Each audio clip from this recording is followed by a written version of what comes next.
Welcome back everyone. It's time to meet the most powerful piece on the chessboard. It's the queen.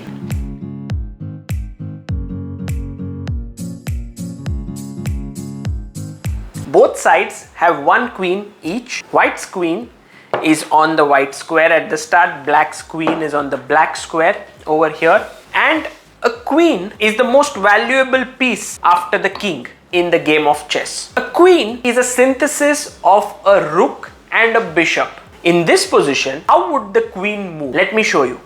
The queen moves like a rook. It can go vertically forward and backwards.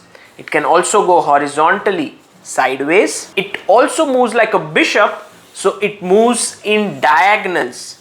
So you can see that the queen is a synthesis of rook as well as a bishop. Here's a small question to you. The queen is right now on the d4 square. How many squares on the chessboard is it controlling right now? That's quite a tricky question.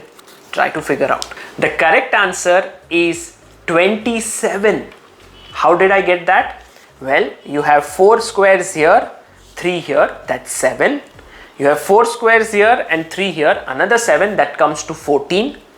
You have 4 squares here, 3 here, that's 21.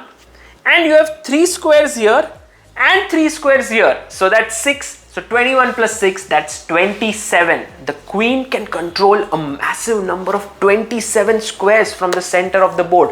That's how powerful it is. Here's a position for you. Which of the pieces can the white queen capture here?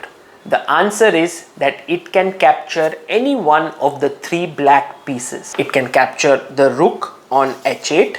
That is a possible move. It can capture the pawn on d6 by moving straight. And it can capture the knight on a4 by moving horizontally. What it cannot do is capture its own pawn, because that's its own pawn. A queen cannot capture it. Another thing to notice here is that if I were to put a pawn over here, the queen cannot jump over it and capture the rook. Like the knight, the queen cannot jump. So the queen has to capture this pawn.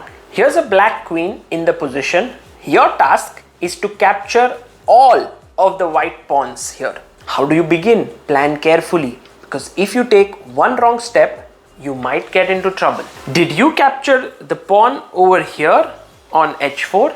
Well, that would be a wrong answer, because then you can capture this one, you can capture this one, capture this one, and capture this one, but one remains on the board. So that's the reason why you should begin with queen takes d4, queen takes b2, queen takes a3, queen takes g3, moving horizontally, queen takes h4, and queen takes h6. In this way, you can capture all of white's pawns in one move after another. Please note that in a game of chess, black makes one move, then white makes one move, then black makes it's an alternate moves. But in this example that I just showed you, I made all the moves of black just to show you how exactly the queen moves.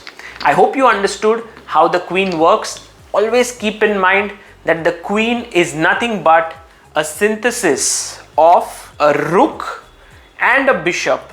And when these powers combine, you get a queen. This is Sagar Shah signing off. Bye bye.